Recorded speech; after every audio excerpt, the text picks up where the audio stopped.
اعوذ باللہ من الشیطان الرجیم بسم اللہ الرحمن الرحیم۔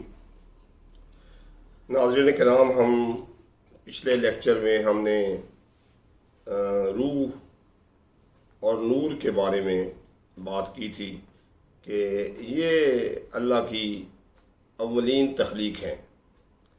اب ہم تخلیق کائنات کے اگلے مرحلے پہ جاتے ہیں، جہاں یہ ہماری ساری کائنات ہے جو ہمیں نظر آ رہی ہے۔ اس کے بارے میں سب سے پہلے تو میں سورۃ البقرہ کی 31ویں آیت کی تلاوت کرتا ہوں۔ اعوذ باللہ من الشیطان الرجیم بسم اللہ الرحمن الرحیم۔ علم آدم الاسماء کلها ثم عرضهم على الملائکۃ فقال انبئونی باسماء ہؤلاء ان کنتم صادقین۔ اور اللہ تعالیٰ نے آدم کو تمام اشیاء کے نام سکھائے، پھر سب اشیاء ملائکہ پر پیش کر کے فرمایا، سچے ہو تو ان کے نام تو بتاؤ۔ اب ملائکہ جو ہے وہ روح ہیں، اور حضرت آدم علیہ السلام مادی جسم بھی رکھتے تھے اور اللہ نے ان کو روح بھی عطا کی تھی۔ اب ملائکہ جو ہیں ان کے پاس علم الاسماء نہیں تھا، بس جو اللہ نے سکھا دیا وہ ان کو، جو بتا دیا وہ ان کو معلوم تھا۔ تو آدم کے پاس جو علم الاسماء ہے وہ اصل میں ہے کیا؟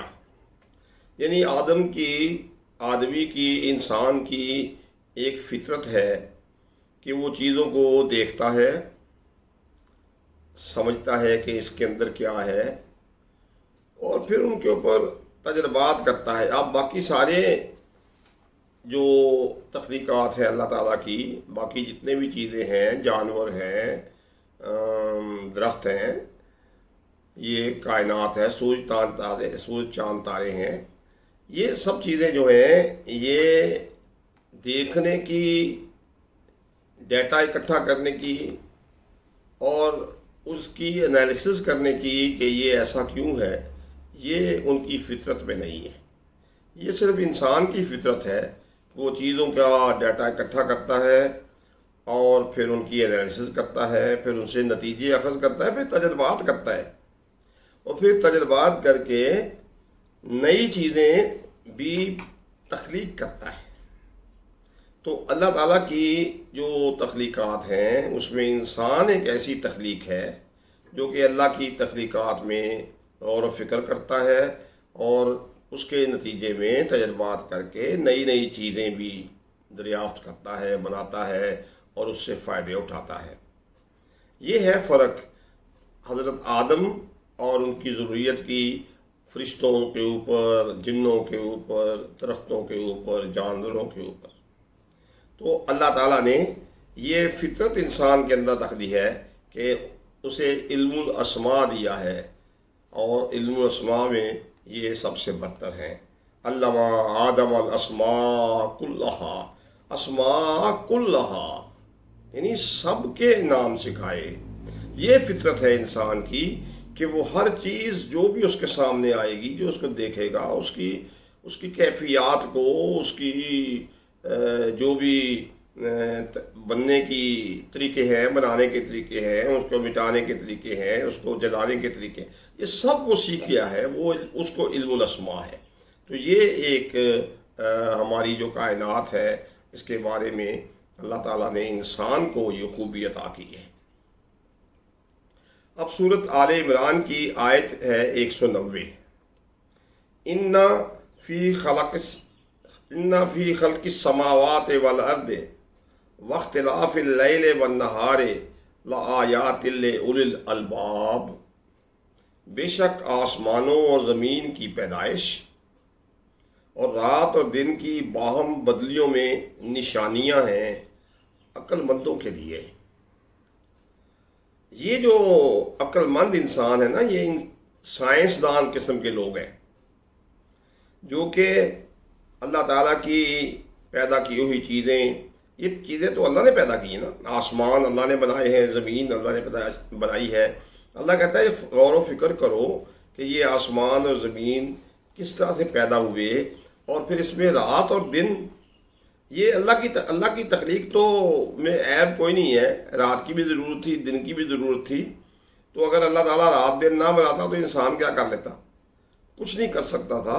ہاں جو کچھ موجود ہے اس کے اوپر انسان سوچ کے اس کے نتیجے میں نئی چیزیں بنا لیتا ہے اور اس سے اپنے فائدے اٹھاتا ہے۔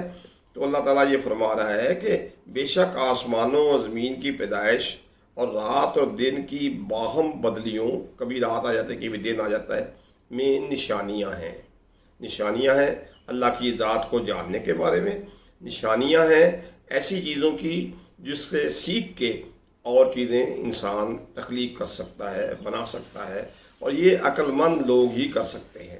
جن لوگوں میں عقل نہیں ہے، جو لوگ اس علم کو جانتے نہیں ہیں، یعنی سائنسدان نہیں ہیں، اس کے لیے سائنسدان ہونا زیادہ ضروری ہے۔ میں عقل مندوں کو سائنسدان کہوں گا، سائنسدان جو چیزوں کو دیکھتے ہیں، پرکھتے ہیں اور اس کے اوپر اپنی تحقیق کرتے ہیں اور اس کے نتیجے میں نئی چیزیں بناتے ہیں۔ اللہ تعالیٰ کہتا ہے کہ اس میں غور کرو، اور اس میں میں ایک اور آیت پیش کروں گا، پھر اس چیپٹر کو ہم مزید آگے بڑھاتے رہیں گے۔ الذین یتفکرون، یہ سورۃ آل عمران کی 191ویں آیت ہے۔ الذین یذکرون اللہ قیاما وقعودا وعلی جنوبہم ویتفکرون فی خلق السماوات والارض ربنا ما خلقت ھذا باطلا سبحانک فقنا عذاب النار۔ جو اللہ کی یاد کرتے ہیں کھڑے بیٹھے کروٹ لیٹے، اور آسمانوں اور زمین کی پیدائش میں غور کرتے ہیں، اے رب ہمارے، تو نے یہ بیکار نہ بنایا، پاکی ہے تجھے، تو ہمیں دوزخ کے عذاب سے بچا لے۔ یعنی اللہ تعالیٰ نے یہ کہا کہ بنایا تو سب کچھ میں نے ہے، اللہ نے بنایا ہے، تو کھڑے بیٹھے اٹھے کوئی وقت مقرر نہیں ہے، ہر وقت سوچو کہ اللہ نے یہ چیزیں کیسے بنائی ہیں، اس سے ہمیں کیا نتیجہ ملتا ہے، اور اس کو اللہ تعالیٰ نے بیکار نہیں بنایا، اور اس میں کوئی کسی قسم کی خرابی نہیں ہے۔ تو آخر کار یہ اس نتیجے پہنچے کہ یا اللہ ہمیں آگ کے عذاب سے بچا دے۔ اس کو ہم مزید آگے لے کے جائیں گے، اور انشاءاللہ تعالیٰ یہ باتیں اور کھل کے سامنے آئیں گی۔